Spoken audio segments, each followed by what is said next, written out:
So ang napapanood ninyong namumula sa mapa ay ang bagyong Tino base sa satellite image nito.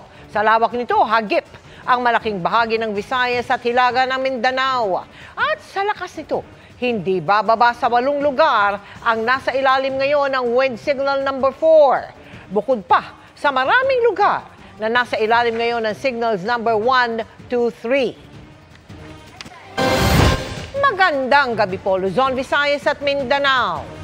Anumang oras mula ngayon nga ay posibleng maglandfall ang bagyong Tino na bahagya pang lumalakas habang lumalapit sa Eastern Visayas at Caraga Region. Ilan sa mga lugar na yan ang tinahak din ng Super Typhoon Yolanda, Nobyembre ng taong 2013. Kaya ganun na lang ang pangamba ng mga residente para sa parating na bagyo. Kamustahin natin ang sitwasyon doon sa live na pagtutok ni Nico Sereno ng GMA Regional TV. Nico. Mel, Emil, Vicky, sa ngayon ay nasa ilalim ng storm signal number 4, ilang bahagi ng Eastern Visayas, kabilang dito sa kinatatayuan natin sa bayan ng Javier, Leyte. Ngayong araw, puspusan ay sinagawang preemptive evacuation sa mga apektado. Makulimlim bago tuluyang umulan sa malaking bahagi ng Eastern Visayas, kabilang sa Tacloban City, Leyte.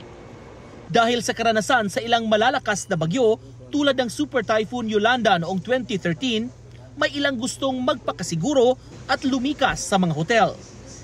Mabilis na napuno ang marami, kabilang itong isang hotel sa north area ng lungsod. Kakulog pa kami namimilinghin hotels kay puro fully book. Oo, katapos amat to nakabiling kami didi. So may da pa. Iba nga ni yan na waray mahira magpaka-reserve, so waray na. Naubusan din ng hotel ang dalawang kukuha sana ng nursing board exam bukas sa Tacloban City na galing pa sa Borongan City, Eastern Samar. Hindi kami nag-expect nga mga puno. Kasi yung ibang hotel hindi naman direct naman mga puno. Hindi nila siguro po maghahanap pa kami. Maging sa San Jose Central School sa Tacloban pa rin, tuloy-tuloy ang pagdating ng mga evacuee mula sa kalapit na barangay mula kagabi. Mahigit 30 classroom ang ipinagamit sa mga residente. Nabahaan mo basta nagsigig uwan na ulan kahit di bagyo hiya. Bisan di siya bagyo, nabahaan mo bala. Susulod kami tubig. Sa huli ang pagsisisi. Amo iton. Kakulog pa kami din yan gabi mga alas 11. Nakaranas na rin ng pag-ulan sa Giwan at sa iba't ibang lugar sa Eastern Visayas. Bago pa yan ay nagtulong-tulong na ang mga taga-Suluan Island na sakop ng bayan sa pag-akyat ng bangka nila sa mas matataas na lugar. Ito rin ang ginawa ng mga taga-isla ng Homonhon sa parehong bayan para masigurong ligtas ang mga gamit pangisda. Kahapon pang naka-red alert sa Giwan kaya puwersahan ng inilikas ang mahigit 100 taga-barangay Victory Island na pinakamaliit na isla papunta sa mainland Giwan. Kaninang umaga nakatali na sa mga sasakyang pandagat sa boat garage kung kanilang tawagin. Yung preemptive evacuation will cover doon sa mga storm source areas, flood prone areas, landslide prone areas. And of course yung mga tatamaan ng malalakas na hangin for the typhoon. So yun yung binigyan natin ng emphasis. So as of this time, binigyan natin ng window for the conduct of preemptive and forced evacuation ang ating mga local DRMCs until this afternoon. Kasi mararanasan na natin yung hangin mamayang gabi. Buong araw, Vicky, naging maulan dito sa Eastern Visayas. Pero sa mga oras na ito, dito sa kinatatayo natin, tumilan ng ulan. Pero may mga pag-ambon, paminsan-minsan. Puspusan ang pagbabantay ng mga LGU sa lahat ng mga apektadong residente na nasa evacuation centers na karamihan sa ngayon. Vicky? Maraming salamat at ingat kayo, Nico Sereno ng GMA Regional TV. Dahil din sa banta ng bagyong Tino, kaya stranded sa iba't ibang pantalan ang daang-daang magsisi-uwi na sana kasunod ng Undas Long Weekend. Binaha naman hanggang baywang ang ilang bahagi ng Agusan del Norte. Nakatutok si Tina Panganiban Perez. Hindi pa man tumatama sa lupa, bumuhos na ang malakas na ulan sa Kabadbaran sa Agusan del Norte. Umapaw ang ilog kaya rumagasa ang tubig. Malakas din ang agos ng tubig sa ilog sa bayan ng Tubay. Kaya ang bahagi ng Purok 3 sa barangay Tagmamarkay, binaha. Hanggang bewang ang tubig na perwisyo sa mga residenteng pinasok ng tubig ang bahay. Pati ang kalsadang ito, hirap ng madaanan. May tumirik pang sasakyan na kailangang itulak. Hirap ding madaanan ang National Highway sa bayan ng Santiago. Ganito naman kalakas ang hangin sa Camotes Island na nasa signal number 4.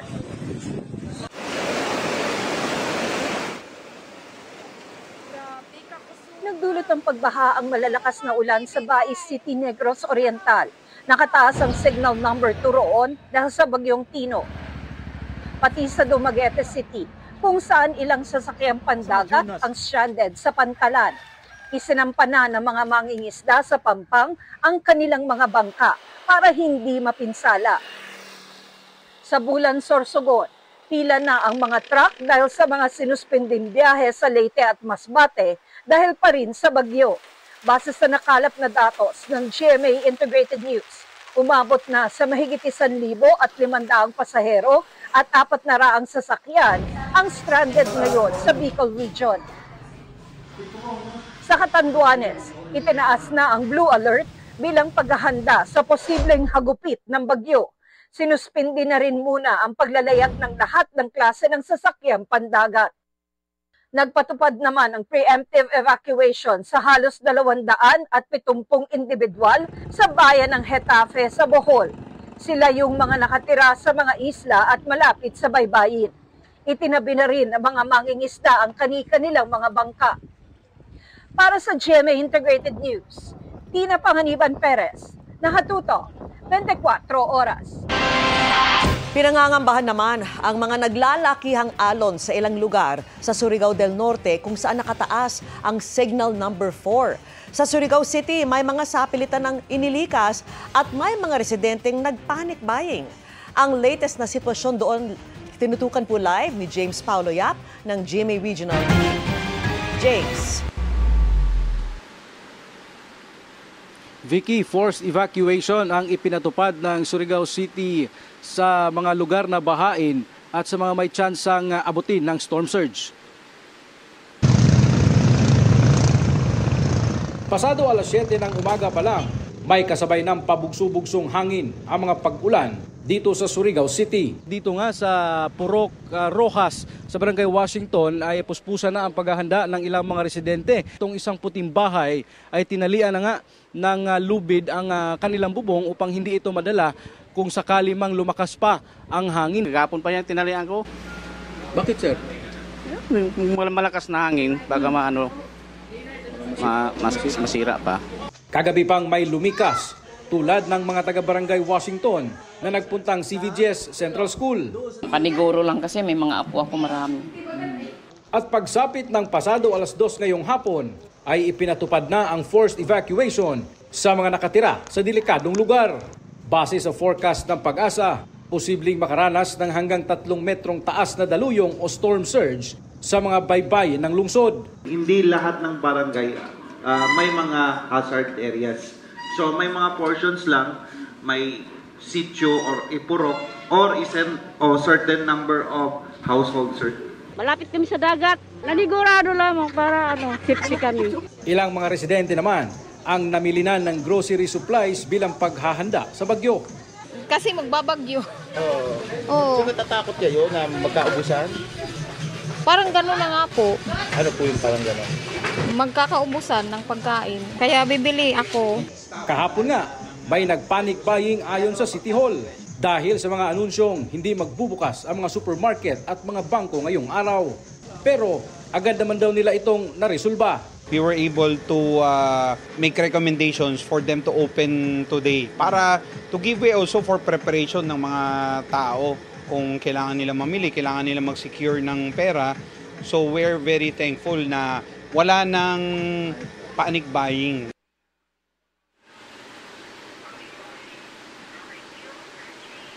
Vicky, as of 5 p.m., nasa mahigit 2,000 na pamilya na ang nailikas ng mga otoridad dito sa Surigao City at nagpapatuloy pa nga ang pagsasagawa ng forced evacuation dito sa ibang bahagi pa ng Surigao City. Target ng LGU na mailikas ang 3,500 na mga pamilyang naninirahan sa hazard areas dito sa Surigao City. Vicky? Ingat at maraming salamat sa iyo, James Paulo Yap ng GMA Regional TV. Mga kapuso, kuha na tayo ng update sa Bagyong Tino kasama si Amor La Rosa ng GMA Integrated News Weather Center. Amor, hanggang kailan magpapaulan ang bagyo? Salamat, Emil. Naku, mga ilang araw pa yan at mga kapuso, lalo pang lumakas itong Bagyong Tino habang patuloy na lumalapit sa landmass. Nakataas na po ang signal number 4 sa extreme southeastern portion ng Eastern Samar, southern portion ng Leyte, southern Leyte, Camotes Islands at pati na rin sa northeastern portion ng Bohol. Kasama rin po dyan itong Dinagat Islands, Siargao Islands at ganun din ang Bukas Grande Islands. Dito po posibleng maranasan yung mapapansalang hangin. Yan po, mapaminsala po yan dahil po dito talagang mararamdaman yung pinakamatitinding bugso na dala po nitong Bagyong Tino. Signal number 3 naman sa southern portion ng Eastern Samar, southern portion ng Samar, central portion ng Leyte, pati na rin po dito sa northern at central portions ng Cebu, Bantayan Islands at pati na rin sa central and eastern portions ng Bohol.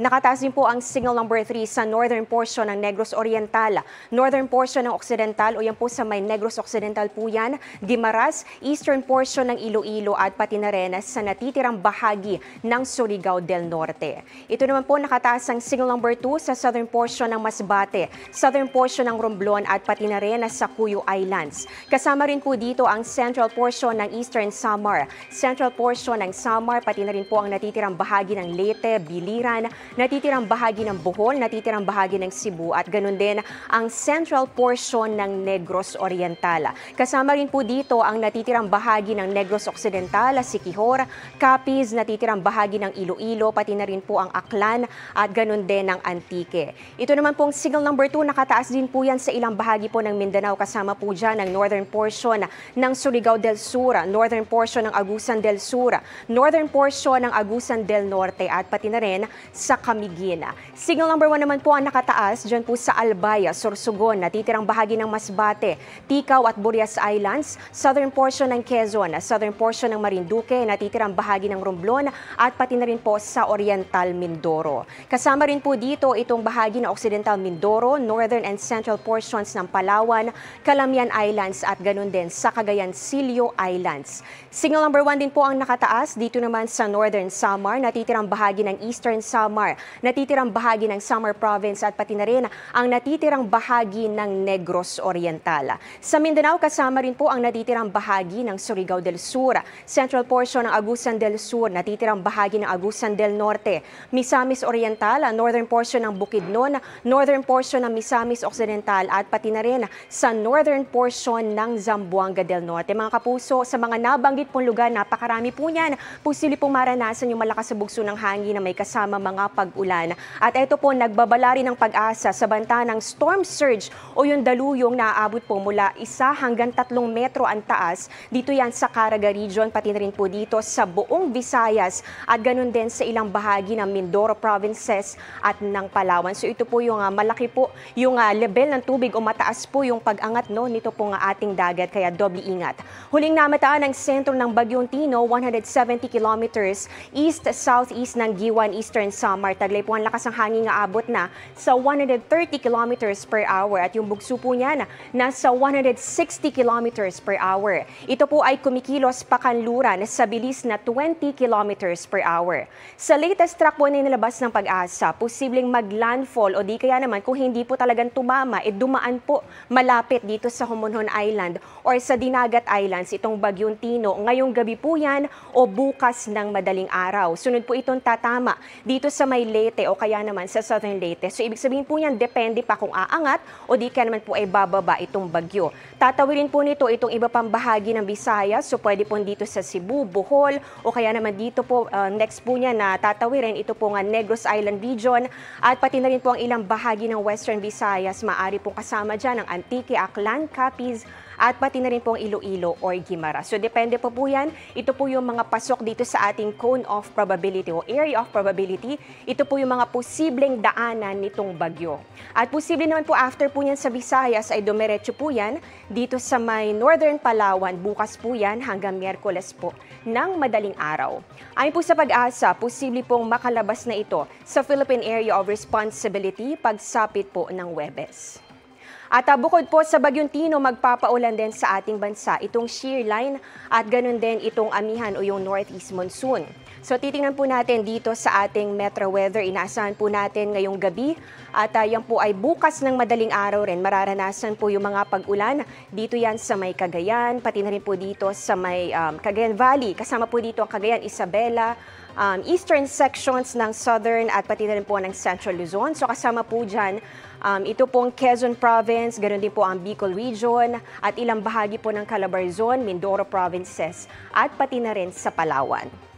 Dito naman po yung pinakamatitinding mga pag-ulan, inaasahan po natin dapat paghandaan. Dito po yan sa malaking bahagi po ng Visayas. Actually po, halos buong Visayas po makakaranas. Dito po mabababad yung mga pag-ulan, mga malalakas sa pag-ulan sa Caraga Region, pati po dito sa Visayas. So kasama po dito Samar and Leyte Provinces, ganun din yung Bohol, Cebu, pati na rin po itong Western Visayas at ito rin po nga Negros Island Region. So kung nakikita po ninyo, ito po meron po mga nagkukulay pula at kulay pink. Ibig sabihin po niyan, yan po yung intense to torrential na mga pag-ulan. Yan po yung mga matitindi at halos tuloy-tuloy na mga pag-ulan. Para po bukas, umaga po may mga pag-ulan pa rin. Dito po yan sa Cagayan, Isabela, Cordillera, Aurora, Quezon, Quirino, Bicol Region at pati na rin dito po yan sa ilang bahagi ng Mimaropa. At mga kapuso, magtutuloy-tuloy po yung mga pag-ulan sa hapon at mas marami na pong mga matitinding buhos ng ulan.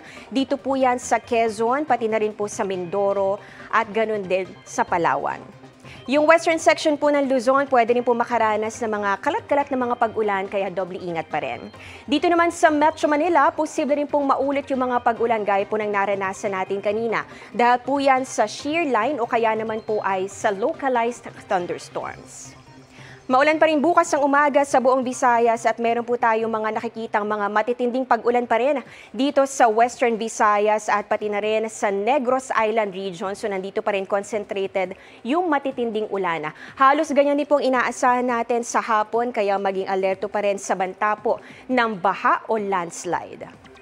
Sa mga taga Mindanao naman, may tsansa po ng ulan bukas ng umaga dito sa may Zamboanga Peninsula at pati na rin sa Sulu Archipelago, Northern Mindanao at ilang bahagi po ng Soc-Sargena. Posible na rin po yung maranasan sa iba pang bahagi ng Mindanao. Pagsapit po yan ng hapon kasama ang Caraga, Davao Region at pati na rin po ang Barm.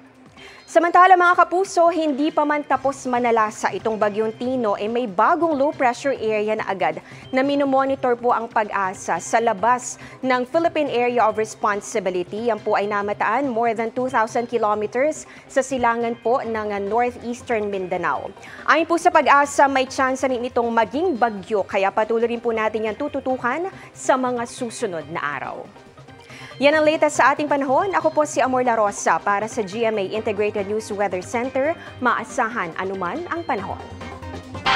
Mga kapuso, wala pong pasok sa ilang lugar bukas dahil sa inaasahang epekto ng Bagyong Tino. Kabilang diyan ang ilang bayan sa Cebu Province, buong Samar, Eastern Samar at ilang probinsya sa Leyte at Southern Leyte. Maraming bayan at syudad din sa Negros Occidental ang nagsuspindi ng klase sa lahat ng antas sa pampubliko at pribadong paaralan.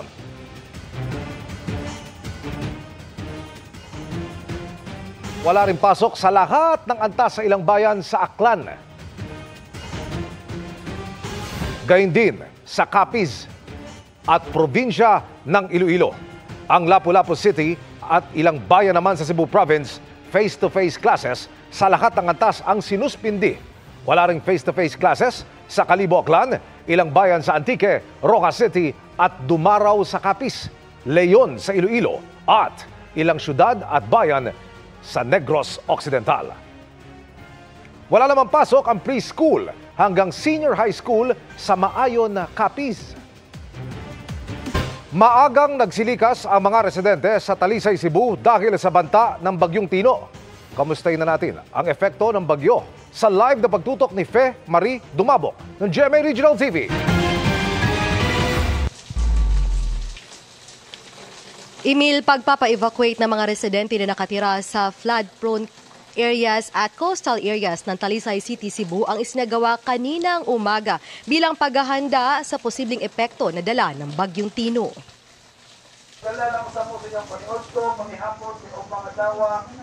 Nag-ikot ang mga opisyal ng barangay na nasa coastal at flood-prone areas sa Talisay City sa Cebu para palikasin ang mga residente habang panakanakang pag-ulan pa ang naranasan kaninang tanghali. Ang mga taga-barangay poblasyon hindi na raw magmamatigas at lilikas na dahil nadala na raw sila ng tamaan ng Typhoon Odette noong December 2021. Amo panggi kuan ang kuan mo tiyo ba na dire?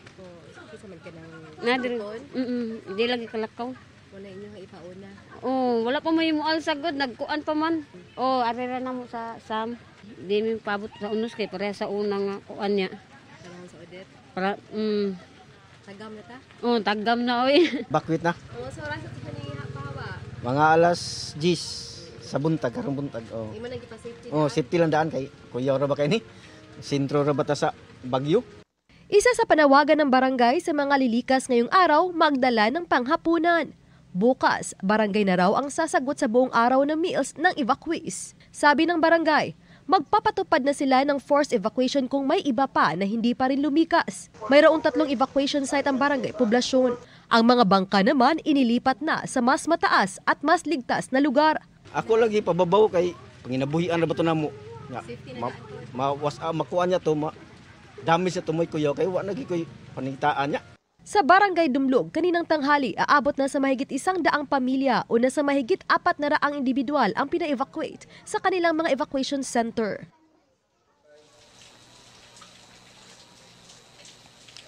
Emil, kahapon pa lang naka-red alert status ng buong probinsya ng Cebu. Samantalang kaninang umaga, nagdeklara ang OCD7 na red alert status ang buong rehiyon. Activated na rin ang Operation Center ng Cebu Provincial Capital upang maging mabilis ang koordinasyon sa mga lungsod at bayan kung kinakailangan lalo na sa mga rescue operation. Samantalang simula kaninang umaga hanggang ngayong gabi, nararanasan ng halos walang tigil na pag-ulan sa iba't ibang bahagi ng probinsya ng Cebu, lalo na rito sa Cebu City. Emil? Maraming salamat, Fe Marie Dumabok ng GMA Regional TV.